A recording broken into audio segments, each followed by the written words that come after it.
இந்த அதாவது குழந்தையுடைய கல்வி, குழந்தைகளுக்கான அந்த அறிவூட்டல், இவைகள் என்னுடைய வரைவிலக்கணம். இப்போ நான் சொல்ல போகிறது அதனுடைய டெஃபினிஷன். இப்போ நம்ம கல்வின்னு பேசுகிறது எதை பேசுகிறோம் அப்படின்னா, கல்வி என்ற புரிதலே எங்களுடைய சமுதாயத்தில் எதுக்கு வந்திருக்கேன்னா தொழிற்கல்வி. அதுக்கு தான் கல்வின்னு பேர் வச்சுக்கலாம். நீங்கள் டோட்டலாக எடுத்து பாருங்கள். அதாவது நம்மளுடைய பயோம் அப்படி தான் இருக்கு. எங்களுடைய பயோம் அப்படி தான். நம்ம இஸ்லாத்தை ஃபார்மேட் பண்ணி போட்டிருக்கிறோம். ஏற்கனவே லினக்ஸை போட்டிருந்தோம், இப்போ ஃபார்மேட் பண்ணி விண்டோஸை போட்டிருக்கிறோம். அந்த பயோவில் என்ன தெரியுமா, அந்த வெஸ்டர்ன் பயோ தான் தலையில் இருக்குது. எதை போட்டாலும் சிந்திக்கிறதெல்லாம் வெஸ்டர்ன் ஸ்டைல்லையே தான் இருக்குது. அது இடையில விளங்கு, நமக்கு ஒரு இடத்துல என்ன செய்யும், அது விளங்க ஆரம்பிக்கும். ஒவ்வொருத்தருக்கும் அந்த தாக்கம் வரும். பேசக்கூடிய எனக்கு கூட அதில் என்ன செய்யலாம், எனக்கு தெரியாமல் அந்த தாக்கம் என்ன செய்யலாம், இருக்கலாம். இப்போ உதாரணமாக உலகத்தை உலகத்து எல்லாவற்றையும் விஞ்ஞானம் ரெண்டாக பிரிக்கும். தமிழில் சொல்கிறதா இருந்தால் சடம் சக்தி அப்படின்னு சொல்லி, சடம் சக்தின்னு சொல்லுவாங்க. அதாவது ஒரு மேட்டர், ஒரு அம்சம், விளங்கிற ஒரு பொருள், அதுக்கு அடுத்த பவர், அந்த எனர்ஜி. இதுதான் உலகத்தை ரெண்டு வகை. இதெல்லாம் எரிஞ்சால் எனர்ஜி என்ன செய்யும், மாறின்னு பண்ணுவாங்க. ஒரு பயானில், இப்போ நான் என்ன உதாரணத்தை சொல்கிறேன், ஒரு பயானில் பேசுகிற சந்தர்ப்பத்தில் அறிவு என்றால் என்னன்னு ஒரு தலைப்பு பேசணும். இது ஒரு 10 வருஷங்களுக்கு முன்னால். அறிவும் யூகமும், இஸ்லாத்துடைய பார்வையில் அறிவு என்றா என்ன, யூகம் என்றா என்ன. இப்போ அறிவு என்பது ஒரு உண்மையை பற்றிய தகவல், ஒன்றை பற்றிய உண்மையான தகவல், இப்படி சொல்கிறோம். ஒன்றை பற்றிய என்ற நேரத்தில் அந்த ஒன்று சடமாக இருக்கலாம், சக்தியாக இருக்கலாம். இப்போ நான் பேசுகிறேன் சரியா, சக்தியாக இருக்கலாம். உதாரணமாக இந்த வீடு, நாங்கள், நீங்கள், அல்லாஹ்வை பற்றிய, சொர்க்கத்தை பற்றிய, நரகத்தை பற்றிய தகவல், இதெல்லாம் சடம் பற்றிய தகவல். அடுத்த சக்தி அப்படின்ட்டு மற்ற எனர்ஜியை பற்றி சொல்கிறேன். இது பேசி முடிஞ்சு கூட எனக்கு அது விளங்கிக்கல. அதாவது இந்த பயோ என்றது எவ்வளோ தாக்கத்தை செலுத்தும் என்றது நான் சொல்ல வரேன்.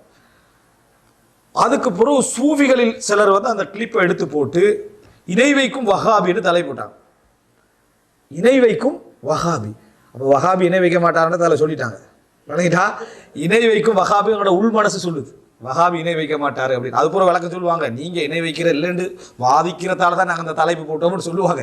இணை வைக்கும் வஹாபி என்னன்னா, அல்லாஹ்வை நான் சடம் என்று சொல்லிக்கிறேன், அல்லாஹ்வை சடம் என்று சொல்லி இருக்கிறேன். ஏன்னா உலகம் ரெண்டு வகை, சடமும் சக்தியும். உங்களை பற்றி, என்னை பற்றி, அல்லாஹ்வை பற்றி, சொர்க்கத்தை பற்றிய தகவல் எல்லாம் சடம் அப்படின்னு சொல்லிட்டேன்.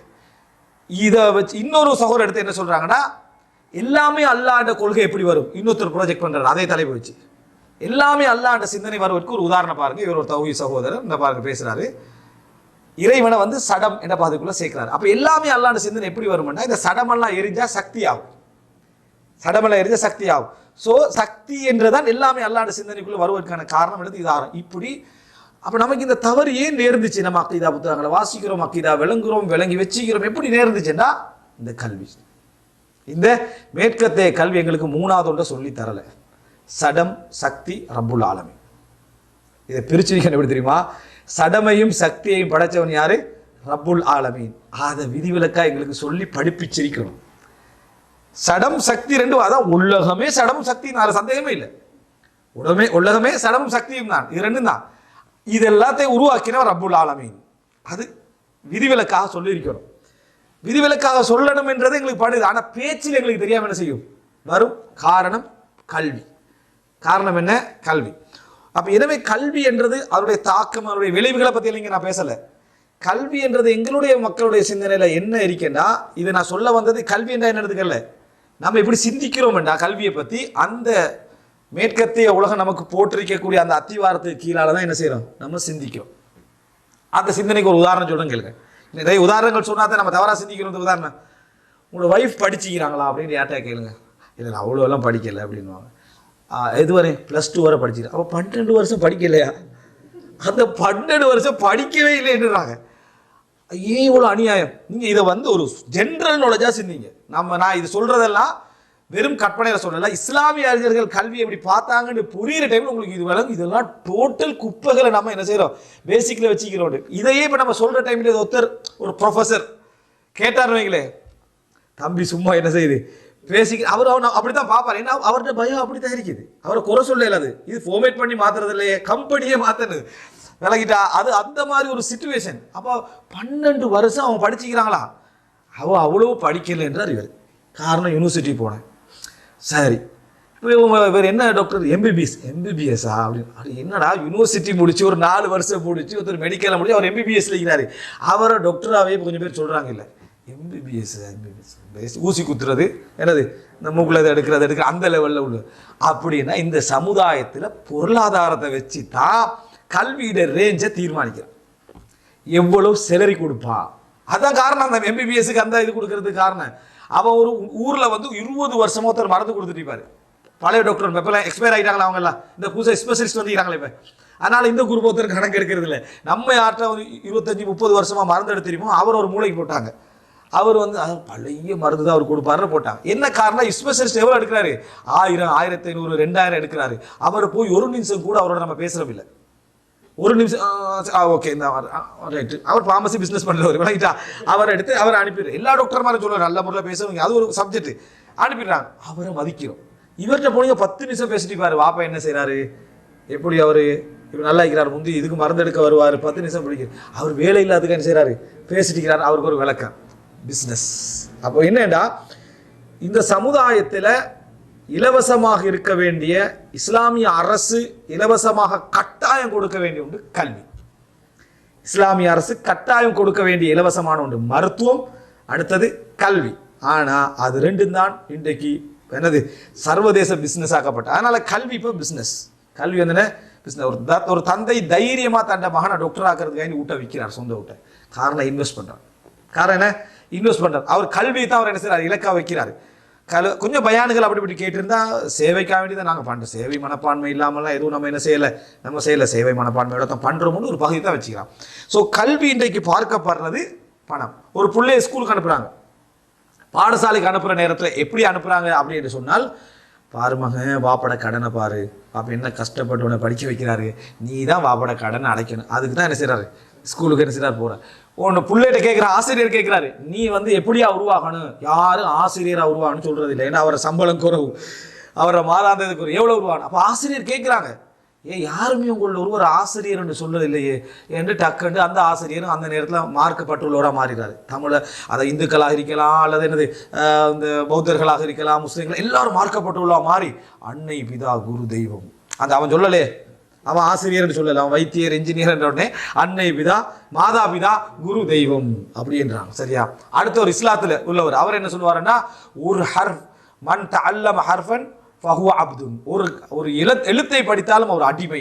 அப்படி ஒரு ஹதீஸிற்கான டவுட்டு. அப்படி இருந்து இட்டுக்கட்டப்பட்ட லெவலில் உள்ள ஒரு செய்தியை கொண்டு வந்து ஒரு ஹர்ஃபை படித்தாலும் அவர் அப்படின்னு ஒவ்வொருத்தரும் இந்த மாதிரி மாதா பிதா குரு தெய்வம், ஆசிரியர் என்றால் அவர் கடவுளுக்கு சமம், அப்படி இப்படியெல்லாம் கொண்டு வந்து அந்த ரேஞ்சுக்கு கொண்டு வந்துடுறாங்க. என்ன காரணம் இது? அவரை வந்து பொருளாதாரம் தூக்கலை, அதனால் மார்க்கத்தால் தூக்கி விடுறது. விளங்கிட்டா? இதெல்லாம் பிரச்சனை என்ன காட்டுது? மாணவர்கள்ட்ட சிந்தனைகள்லையும் பெற்றோர்கள் விட்டுறது கல்வியை பொருளாதார ரேஞ்சை வச்சு, தொழிலுடைய அம்சத்தை, தொழிற்கல்வின்னு ஒன்று இருக்கு. நான் இல்லைன்னு பார்க்கல, இதில் தொழில் கல்வின்னு ஒரு கல்வி இருக்குது. அது பணத்துக்கு மட்டும்தான், அதனூடாக பொருளாதாரத்தை மட்டும்தான் நாடுவோம், அதில் சந்தேகமே இல்லை. அதில் பொருளாதார ரேஞ்சை தான் பார்க்கணும், அதில் சந்தேகம் இல்லை. ஆனால் இன்றைக்கு அப்படியே பார்க்கப்படுது, கல்வியே தொழிலுக்காகத்தான் பார்க்கப்படுது. கல்வியே தொழிலுக்காகத்தான் மார்க்கங்கள் எப்படி பார்க்குறாங்க? ஒரு அறிஞர் பயம் பண்ணுறாரு. இந்த அறிஞர் எப்படிப்பட்டவர் தெரியுமா? நம்மளோட பள்ளிகளில் இமாம்களாக பயம் பண்ணிக்கிட்டு இருக்கிறாங்களே, அவர்களை போன்றவர் அல்ல என்று. அவர் எந்த ரேஞ்சில் பார்க்குறாரு? இப்போ அவருக்கு தெரியாமல் வந்துட்டு, அவருக்கு அது தெரியாமல் வந்துட்டு, இல்லைன்னா அவர் சமுதாயத்தை பற்றிய என்னது மிகவும் பற்றுள்ளவர் தான், தெரியாமல் வந்துட்டு இன்னொரு அறிஞர் பண்ணுறாரு. நான் அதான் சொன்ன பயோட செட்டப்பை பாருங்க, மார்க்கத்தில் எப்படி அது போகுதுன்னு. இன்னொரு அறிஞர் பயம் பண்ணுறாரு, நல்ல வேலை நான் வந்து என்ன செஞ்சேன், இன்னொரு துறையில் கல்வியில் தேர்ச்சி ஆகினேன், இல்லை என்றால் நானும் மற்றவர்களைப் போல பள்ளியில் இமாமாக என்னது இதாக பயம் பண்ணிக்கிட்டு திருந்திருப்பேன்றார். உனக்கும் என்ன பிரச்சனை? உனக்கும் பிரச்சனை புலுஸ்டா. சரியா? புலுசுனா அவர்கள் பொருளாதாரத்துக்காக நான் சொல்ல வரல, கல்வியை பொருளாதாரமாக பார்க்கிற சிந்தனை வந்துடுது. கல்வியை பொருளாதாரமாக பார்க்கக்கூடிய சிந்தனை வந்துடுது. இது இயல்பானதா? உருவாக்கப்பட்டதானா? இது இயல்பானது தான். இந்த சிந்தனை வந்து இயல்பானது தான், பிரெயின் வாஷ் பண்ணப்பட்டதல்ல தான். ஆனால் இயல்பானத்தை பெருசாக்கிக்கிறாங்க. மேற்கத்திய உலகம் இயல்பாக பொருளாதாரத்தை வைத்து கல்வியை கம்பேர் பண்ணுற அந்த தன்மை இயல்பானது தான், அது மனிதன்கிட்ட இருக்கும். ஆனால் அதை இந்த கல்வி மேற்கத்தைய கல்வி என்ன செஞ்சீங்கன்னா இது மட்டும்தான் கல்வி என்றதுக்காக உருவாக்கப்பட்டது. அதை டெவலப் பண்ணிட்டான் அவன் பெரிய இடத்துக்கு கொண்டு போய் என்ன செஞ்சிட்டான், அதை சேர்த்து விட்டான். அப்படி இடத்த பார்க்கல. எனவே இப்போ கல்விக்குரிய பிரச்சனை என்னன்னு சொன்னால், கல்வி என்றாலே பொருளாதாரத்தை தேடுவதற்கான ஊடகம். கல்வி என்றாலே பொருளாதாரத்தை என்ன, அதாவது தேடுவதற்கான அந்த தகுதி, அதைத்தான் அது குறிக்குதுன்னு மார்க்கத்தில் உள்ளவனும் சிந்திக்கிறது. நான் உங்களுக்கு உதாரணம் சொல்லிட்டு, சொன்னவர்கள் நல்லவர்கள், சொன்னவர்கள் உண்மையில சமுதாய பற்றுள்ளவர்கள். ஆனால் அவங்களுக்கு அந்த வார்த்தை வெளியே வந்து யாரையும் மட்டம் தட்டுற நோக்கத்தில் வரலை. கல்வி என்றால் அதுதான் அப்படின்னு, அதாவது ஒரு தூரமாக உள்ளவர்களை வச்சு அவங்க இருக்கக்கூடிய ஸ்டேட்டஸை வச்சு வைக்கிறாங்க. இன்னொருவர் ஃபோட்டோ போடுறாரு ஸ்டேட்டஸில், பார்த்தீங்களா? என்னடானா பள்ளி மோதின் பிராடோவில் போகிறார். சரியா? சவுதியில் உள்ள ஒரு பள்ளி மோதி பிராடோவில் போகிறார். அடுத்த ஃபோட்டோ போடுறார், இது இமாமுடைய, அது பிராடோ ஜிஎம்சி நினைக்கிறேன். சரியா? அதில் போகிறார். நமது உலமாக்களுடைய நிலைமை பார்த்தீங்கிறாரு. நம்மளோட உலமாக்களோடு அங்குள்ள அமைச்சர்மார்களுக்கு இல்லாத வாகனம் தான் இங்கே பள்ளி மாமட்டெல்லாம் இருக்குது. அது இதை கம்பேர் பண்ணிடுமா?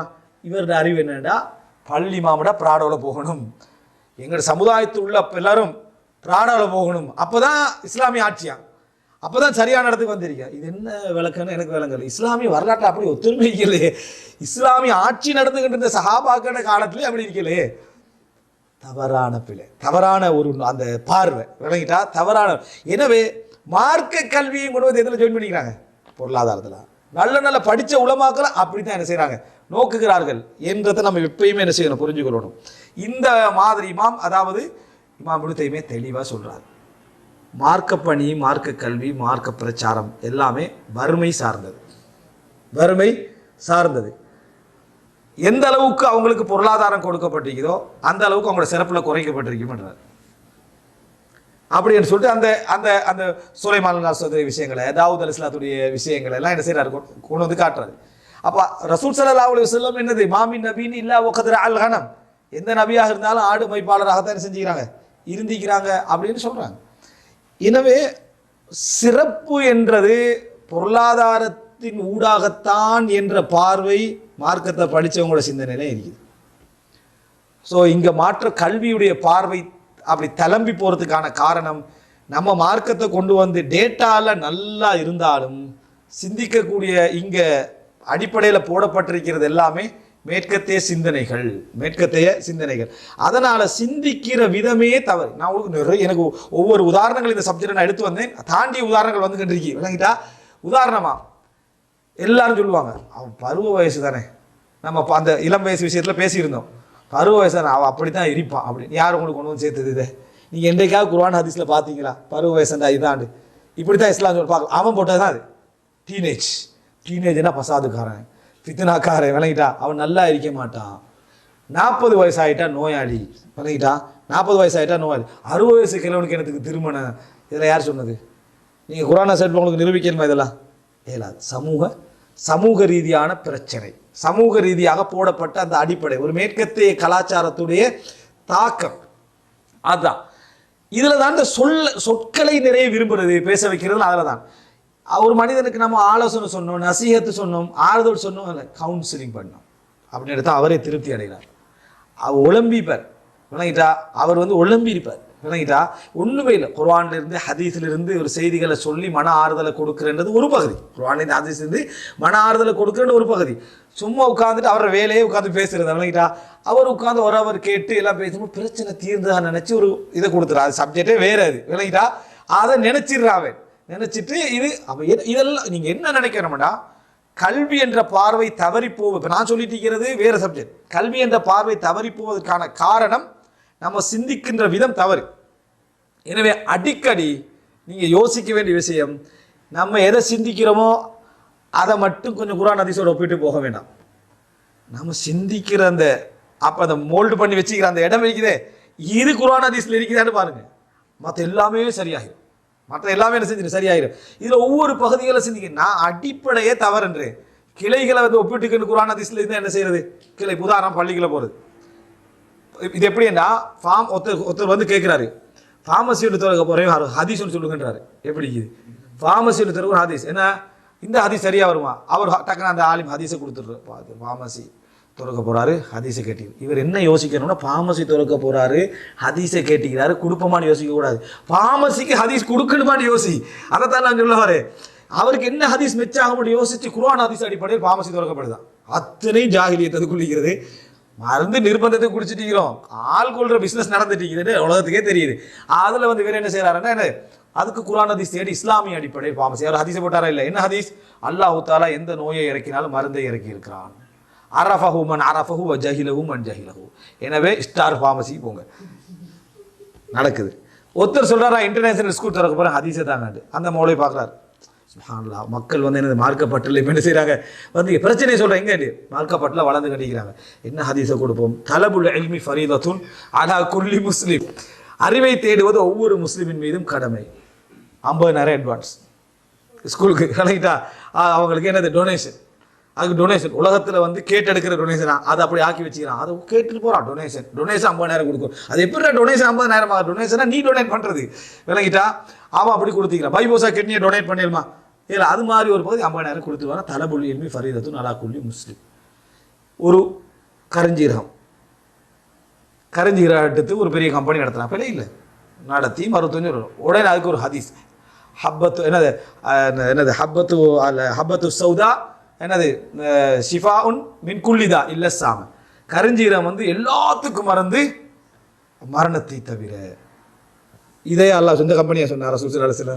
அதை கொண்டு வந்து இல்லை பிஸ்னஸ் பண்ணுற பிழை இல்லை, அதுக்கு ஹதீஸை யூஸ் பண்ணினா அது பிழை. இவர் என்ன யோசிக்கிறார், நாங்கள் இதுக்கு நம்ம எந்த ஹதீஸை கொடுக்கலாம்? ரசூல் ஸல்லல்லாஹு அலைஹி வஸல்லம் கரஞ்சீரத்தை சொன்னாங்க. அந்த கரஞ்சீரத்தில் மிக்ஸ் பண்ணதுக்கு ரசூலுல்லாஹ் சொன்னாங்களா? சொல்லலை. எல்லாத்துலேயும் பிரச்சனை வந்து சிந்திக்கிற விதம். எனவே நம்ம யோசிக்க பழகணும். கல்வியை இந்த சமுதாயம் இப்போ நான் பேசிக்கணும் வரது அதுதான். கல்வியை இந்த சமுதாயம் சிந்திச்ச முறையில் உள்ள பிள்ளைதான் ரிசல்ட் 12 வருஷத்துக்கு பிறகு கிடைக்குது. இவன் எதை யோசிக்கிறான், நான் இஸ்லாமிய அடிப்படையில் என் பிள்ளைக்கு ஹிஃபுதுக்கு அனுப்பினேன். இப்போ விளைவுகளை சொல்கிறேன், இப்படி யோசிச்சா என்ன விளைவு வரும்னு. இஸ்லாமிய ஹிஃபுதுக்கு அனுப்பினேன், குர்ஆனை படிக்க வச்சேன், ஹதீஸை படிக்க வச்சேன், யூனிவர்சிட்டியில் போய் இப்படி கெட்டு போய்த்துட்டானே, அதை தான் படிப்பிச்சேன் நீ விளங்கிட்டா. அது உனக்கு விளங்கலை, அது விளங்கலை. ஃபர்ஸ்ட்ல இருந்து செகண்ட்லேருந்து தேர்ட்ல இருந்து ஃபோர்த்லேருந்து அவன் அப்படியே அவன் சிந்தனை மாறி அது போய் இஸ்லாம்ன்றது அவன் பூசி பெயிண்ட் அடிச்சுட்டு வந்தது. உள்ளுக்குள்ளே எல்லாம் கரை பிடிச்சிட்டு இஸ்லாம் வந்து பெயிண்ட் அடிச்சுட்டு வந்து பள்ளிக்கு போகிறதால குர்ஆன் மாசா போகிறதால அப்படியே வந்து சரியாக ஒரு யூனிவர்சிட்டிக்கு போன பிறகு தான் வெளிப்படுது. அடுத்த அந்நிய பெண்ணை என்ன செஞ்சிட்டாராம், திருமணம் முடிச்சிட்டாராம். நல்லா ஹிஃபுல் ஓதினவன், தொழுவிச்சவன், நல்லா வசதி படைச்சவரோட மகன், அவர் நல்லா தொழுவிச்சு ஓதிக்கிட்டு இருந்தார், இஸ்லாம் தெரிஞ்சவராக இருந்தார், நல்ல கிராத்து ஓதுவர் மாறிட்டார். கிராத்து ஓதி தொழுவிச்சு ஹாஃபிதாக இருந்தால் மாற மாட்டீங்கன்னு நினைக்கிறீங்க? ரசூல் ஸல்லல்லாஹு அலைஹி வஸல்லம் மட்டும் வஹி எழுதினவர் முர்த்ததா போனார். ரசூலாங்கிட்ட வஹி எழுதினவர் முர்த்ததா போனார். ரசூலாங்களை பார்க்காமவே இருந்த என்னது எத்தனையோ பேர் இஸ்லாத்துக்குள்ள என்ன செஞ்சாங்க இருந்தாங்க. என்ன காரணம்? இது வந்து இதில் சப்ஜெக்ட், அது விதிவிலக்குள்ளே வரதில்லை. அது நான் சொன்ன அந்த விதிவுக்குள்ளே வரதில்லை. இது இயல்புல நம்முடைய அந்த பேசிக் கொடுக்கப்பட்ட விஷயம் அவனோட உள்ளத்துக்குள்ள ஒட்டலைன்னு வைங்களே, அல்லது சரியான விதிகள் கொடுக்கப்படலைன்னு வைங்க, அவனோட ரிசல்ட் ஒரு 15 வருஷத்துக்குள்ள என்ன செய்யும் தெரியும். நல்லா தான் இருந்தாங்க, 15-16 வருஷமா நல்ல குடும்பத்தினர்களாக தான் வாழ்ந்துட்டீங்க. நல்ல குடும்பத்தினர்களாக நீ கண்டுகின்றிருந்தாய் சொல்லு. நீ பாத்தியா உள்ளுக்கு போய் வாழ்ந்துருந்த கண்டுகின்றிருந்தாய், வெடிச்சிட்டு என்னது அது வந்து வெடிச்சிட்டு செதறிட்டு. இப்போ அது என்னது எங்களுக்கு அந்த தவறான குடும்பமாக இவங்க இருந்திக்கிறாங்க என்று விளங்குது. இதே மாதிரி தான் கல்வி நமக்கு தெரியாமல் அழகாக போய்கிட்டு இருக்கு. எங்களை மக்கள் வந்து இப்போ இஸ்லாமிய கல்வின்னு எதை விளங்கி வச்சுக்கிறாங்கன்னா அதில் உலகத்தை தான் விளங்கி வச்சுக்கிறாங்க. என்ன விளங்கி ஒரு புள்ள ஒரு துவாவை பாடமாக்கிட்டு, அந்த துவாவை பாடமாக்கினா அந்த பெற்றோருக்கு நிம்மதியே இல்லை. அந்த துவா பாடமாக்கி வச்சு அந்த புள்ள சாப்பாட்டுக்கு பிறகு ஒரு துவா பாடமாக்கினா சாப்பாட்டுக்கு பிறகு ஓதுதான்னு பார்க்குறதெல்லாம் இல்லை. எப்போ இந்த கான்சர்ட் வரும் மேடை போட்டு இதை சொல்கிறதுக்கு, கான்சர்ட்டில் அப்படி எல்லாம் எடுத்து முடிஞ்சு அல்ஹம்துலில்லாஹி இல்லது என்ன அல்ஹம்துலில்லாஹி இல்லது அல்ஹம்துலில்லாஹி ஹம்தன் கதீரன் தய்யிபன் பாரக்கன் ஃபீன் அந்த புள்ள சொல்கிறத வீடியோ எடுத்து முடிஞ்ச பிறகு தான் அந்த துவாவுக்கே மதிப்பு வருது. அந்த துவாவே மதிப்பு. அதுக்கப்புறம் அந்த புள்ள சாப்பாட்டுக்கு பிறகு ஓதுதா இல்லையா அதை பற்றியெல்லாம் சப்ஜெக்டே இல்லை. அப்போ என்ன விளங்குதுன்னா இங்கேயும் நம்ம எங்களை மார்க்கம் எதை தூக்கி வைக்குது, மார்க்கத்தை எது தூக்கி வைக்குது, மார்க்க கல்வியை உலகம் 4 பேர் பாராட்டுறது. அப்படியே தான் பிள்ளைய வளர்க்குறோம். மாமா வந்திக்கிறார் பேத்து குலோபினாசி ஒதுக்காட்டுன்றது. அவருக்கு குலோபினாசி ஒதுக்காட்ட சொல்கிறாய். அந்த புள்ள இயல்பாக ஓதினா பரவாயில்ல, அப்போ நீ சந்தோஷப்பட்டா பரவாயில்ல. யாரா வந்தால் குரு அதை ஒதுக்காட்டு அப்படி இப்படி என்று சொல்லி இப்படி பல நிகழ்ச்சிகள்ல என்ன செய்யும் இது மாதிரி நடக்கும். நம்ம போகக்கூடிய எல்லா ப்ரோக்ராம்லையும் என்ன செஞ்சிடறேன்னா சின்ன பிள்ளைகளை கிராத் ஓத வைக்கிறது. என்ன எல்லாரும் 5 வயசு 6 வயசாக வந்து எல்லாரும் கிராத் ஓதுறாங்க அப்படின்னு பார்த்தா அந்த பெற்றோர்கள் அங்கே வீடியோ எடுத்துட்டிருக்கிறாங்க. விளங்கிட்டா? இதை ஒரு இடத்துல நிறுத்திட்டோம். விளங்கிட்டா?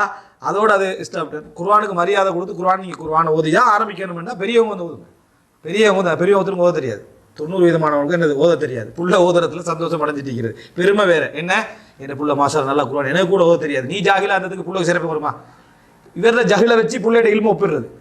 இவருக்கு ஒன்றுமே தெரியாது, அவளுக்கு கொஞ்சமாக தெரியுமா இல்லையா, அதனால பெரிய அறிவாளியா இப்படி போயிட்டு இருக்கு. எனவே கல்வி டோட்டலாக பள்ளிமாம்ட சிந்தனையிலிருந்து, முஅத்தின்ட சிந்தனையிலிருந்து, பிரச்சாரர்கள்ட சிந்தனையிலிருந்து, தாயிகள்ட சிந்தனையிலிருந்து எங்கே போய் அது நிற்கிது அப்படின்னு சொன்னால் பொருளாதாரமும் அந்த சமூகத்துடைய வருமான இது வச்சு தான் கல்வியே தீர்மானிக்கப்படுது. இது தீர்மானிக்கலாம் தொழிற்கல்வியை மட்டும். ரைட். இப்போ இந்த தொழிற்கல்வி அப்படின்றதுடைய ரிசல்ட் நம்ம அதையே முழு கல்வியாக நம்பினதனுடைய விளைவும், அல்லது இந்த குர்ஆன் ஹிஃபுல் பண்ணுறது, இந்த துஆக்கள் ஓதுறது மட்டும்தான் இஸ்லாமிய கல்வி என்று நம்பினதுடைய விளைவும் எப்போ விளங்கம்னு சொன்னேன், ஒரு குறிப்பிட்ட வயசுக்கு அப்புறம் குடும்ப வாழ்க்கையில் மற்ற விஷயங்கள் எல்லாம் என்ன செஞ்சிடும், அது மிளிர விளங்க என்ன செய்யும் ஆரம்பிக்கும். ஸோ எனவே நம்ம இஸ்லாமிய அடிப்படையிலான அந்த கல்வி முறை அப்படி என்று சொல்கிறது எப்போ சரியாகும் அப்படின்னா, அந்த சலவுகளுடைய பாரம்பரியம் கல்வியில் எப்படி. இதுக்காக நான் சொல்ல வரல ஸ்கூலில் உள்ள சேரெல்லாம் தூக்குங்க, விளங்கிட்டா, அங்கே ஸ்க்ரீனெல்லாம் தூக்குங்க, அங்கே போய் கீழே உட்காருங்க, இமாம்களை வந்து உட்கார சொல்லுங்கன்னு அப்படி சொல்லலை. அது அப்படியும் ஒரு ஸ்கீம் ஒன்று இருக்குது, விளங்கிட்டா. மஜ்லிஸ்களில் குந்தி படிக்கணும்னு சொல்லுவாங்க அடிக்கடி பார்த்தாலும். மஜ்லிஸில் குந்தி படித்தவர்கள் என்ன குந்தி படித்தவர்களான்னு சொல்லுவாங்கன்னா அது அமர்ந்து அப்படி கால் மடித்து படிக்கிற படிப்பில் தான் சிறப்பிங்க. அப்படியெல்லாம் குர்ஆன் ஹதீஸ்ல எங்கே எது அந்த லெவலுக்கு வரல. நம்ம நவீன காலத்துடைய எல்லா வசதிகளையும் பயன்படுத்தி அதனுடைய கண்டென்ட் கருப்பொருள் வந்து இஸ்லாமிய அறிஞர்களுடைய சலஃப்களுடைய அந்த பகுதியில் என்ன செய்யணும் வரணும் என்பதை தான் நம்ம இப்போ பார்க்க போகக்கூடிய மிக பிரதானமான பகுதி. ஹாதா மா இந்தி வல் இல்மு இன்தல்லாஹ் வ அகூலு கௌலி ஹாதா வ அஸ்தக்ஃபிருல்லாஹ் லி வ லக்கும்.